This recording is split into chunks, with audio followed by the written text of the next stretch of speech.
It is not every day that you get to watch the Secretary of Homeland Security butcher one of the most basic legal principles in the American Constitution on live TV.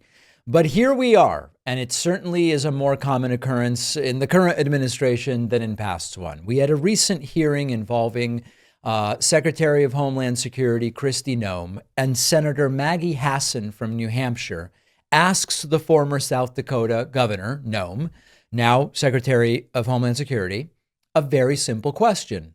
What is habeas corpus? In other times, we would consider this a rhetorical question, or maybe a trick or leading question meant to, no, we just don't think they know what it is. And Kristi Noem's answer, in full confidence, confirms that she doesn't know what it is. She says that habeas corpus means Trump can do whatever he wants. Oh boy, we're in trouble. Take a listen to this. So Secretary Noem, what is habeas corpus? Well, habeas corpus is a constitutional right that the president has to be able to remove people from this country. Swing and a miss. Suspend their right let me stop you, ma'am. Suspend their Habeas right corpus, excuse me, that's incorrect. President habeas Lincoln corpus, used it. Excuse me. Habeas corpus is the legal principle that requires that the government provide a public reason for detaining and imprisoning people. If not for that protection, the government could simply arrest people, including American citizens, and hold them indefinitely for no reason. Habeas corpus is the foundational right that separates free societies like America from police states like North Korea. As a senator from the live free or die state, this matters a lot to me and my constituents and to all Americans. So Secretary Noem, do you support the core protection that habeas corpus provides, that the government must provide a public reason in order to detain and imprison someone? Not really. Yeah, I support habeas corpus. I also recognize that the president of the United States has the authority under the Constitution to decide if it should be suspended or not. It has never Let us be clear, though, it has never been done. It has never been done without approval of Congress. Even Abraham Lincoln got. That's right. The president doesn't have that right unilaterally. That's for sure. Can we be surprised that they're violating court orders when they don't even know or are willing to admit what habeas corpus even is? This is not a presidential power, and it's not about deportation. It's not even about immigration. It is the right of a person to challenge unlawful detention in court. It's the foundation of due process. You have to get an explanation for why are you being detained, or you must be let go.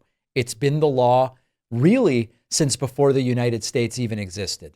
So when Kristi Noem says Trump has the right to use habeas corpus to remove people, she's not confused. She's completely flipping it upside down. It's like saying the First Amendment gives the government the right to ban books. It's like, no, the First Amendment says the government shouldn't and can't be doing that. And yet these are the people that brag about defending the Constitution. They don't even understand it, never mind defend it. So it's not a surprise that the Trump administration and its allies have been floating the idea of suspending habeas corpus because in their world, the government shouldn't have to explain arrests or detentions. Just throw people in jail or deport them. No hearing, no lawyer, no court. And now we see why. They don't know what the law says in the first place, or they're not willing to acknowledge it. So, I said at the beginning, in other environments, what is habeas corpus would be a rhetorical question, a trick question, a leading question. This isn't really a gotcha moment. It's a window into how authoritarianism grows. You fill positions of power with people who are ignorant and loyal in various combinations. And suddenly, even the most fundamental protections that we take for granted, like not being disappeared by the state, start to become negotiable. It's at the pleasure of the president that we have habeas corpus or don't have it. And so what we have here is a Republican war on civil liberties. That's not a secret. It's out in the open. They don't hide it.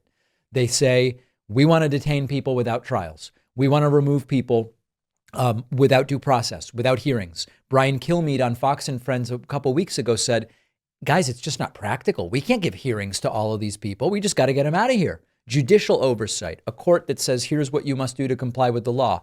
We're going to ignore it.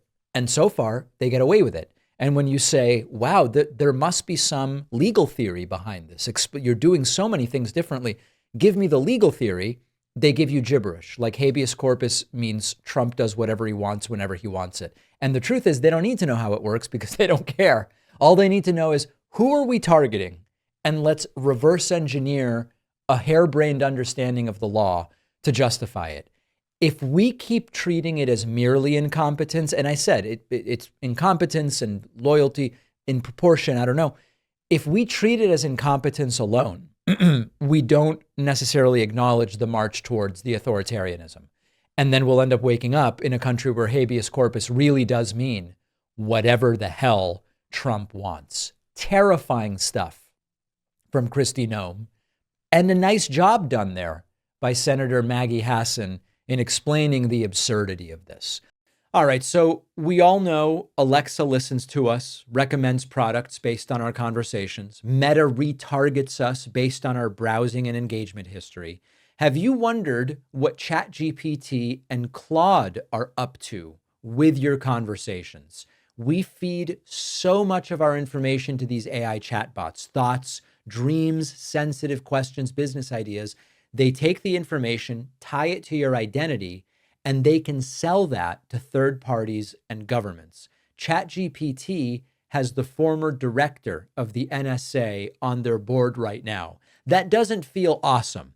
It took us a long time to truly understand what social media companies were doing with our data.